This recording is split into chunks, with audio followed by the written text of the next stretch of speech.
Hello everyone, welcomes to my Bachelor Nation Today channel. I hope everyone is having a wonderful day. Before starting the video, please go ahead and hit the subscribe button and give this video a thumbs up. The biggest revelations from Gerry Turner and Theresa Nist's last interview as a couple.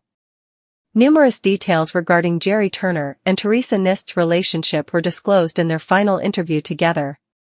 Only a few weeks before they announced their separation after 3 months of marriage, the Golden Bachelor pair spoke up about their highs and lows in their courtship on a March episode of the Dear Shandy podcast.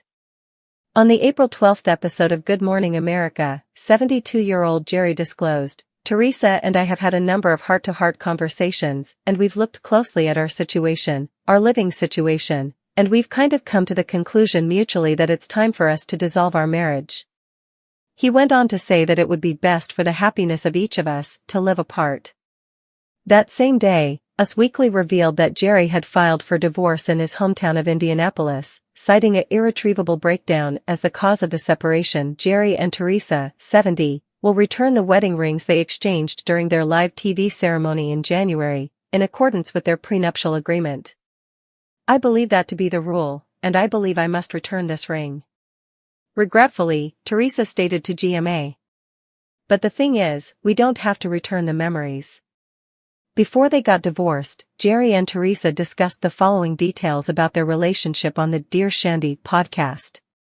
Gerry said to podcast co-hosts Andy Levine and Charlene Joint that he thought Theresa looked fantastic in her birthday suit when she made her Golden Bachelor appearance. Theresa, nevertheless, conceded that her limo entry was not as self-assured as it appeared. "I didn't want to carry out my actions. In the first place, it was my suggestion. However, after learning what he stood for, I felt compelled to make a change," Theresa said. "No, this is not what I want to do anymore," I replied. "Our tale is the same. It no longer makes sense for me to act in this way. However, as you can see, I followed through." Theresa admitted that she regretted her decision, but that as soon as she stepped out of the limo, she felt a strong desire to Gerry. "All I was doing was attempting to survive the situation. And I think, whoa. Like, this place is experiencing something." Gerry broke his kid's rule that he wasn't supposed to kiss anyone on the first night of the concert since he was instantly attracted to her. "I made a mistake right away," he laughed. "She immediately clicked with me." Gerry remarked that he and Theresa are so much alike, and that this similarity could occasionally cause problems while trying to resolve conflict. According to Gerry, when we do have conflict, we're both locked in at a certain spot that might be very close, but not identical. And then we exchange glances, wondering what the heck is going on. Theresa continued by saying that their striking resemblance to one another was the biggest surprise in their relationship. "I have a strong sense of self-control. He is also. We're really dogmatic, well-organized, and gregarious," she continued. "We are experts in kitchen efficiency." Theresa said that one of the main obstacles they had in their relationship was her ongoing employment. She said, "I honestly thought, oh, let me just get through the first night." She said that she had assumed she would be on the Golden Bachelor for 2 weeks. "I continued to stay for a very long time, and my employer treated me really well. Additionally, I kind of assured them that I wouldn't abandon them before I left." Theresa also mentioned that moving in with Gerry was challenging due to her career in finance in New Jersey. "It's effectively a long-distance romance right now. I can therefore truly make a huge decision to say, okay, we're going to live in this place or that place, until we really pick where to live," she said. And it was South Carolina at first.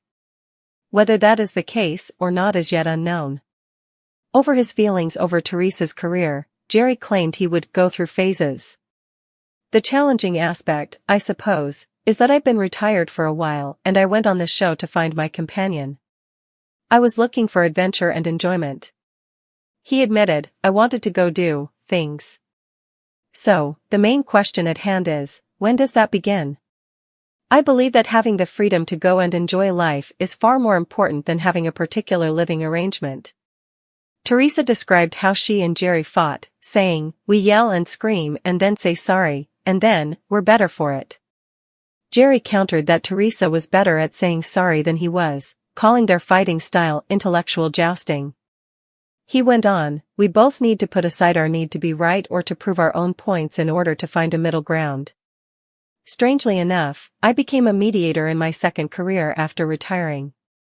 With a spouse or partner, that training might occasionally backfire because you attempt to be cold and emotionless, which I'm not. I'm definitely the sentimental one. I'm experiencing some internal struggle there, then. Theresa stated later in the show that she would advise other couples to keep their disagreements within their own relationships.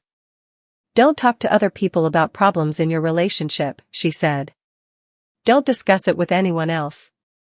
Discuss it with one another. Just go to each other, please."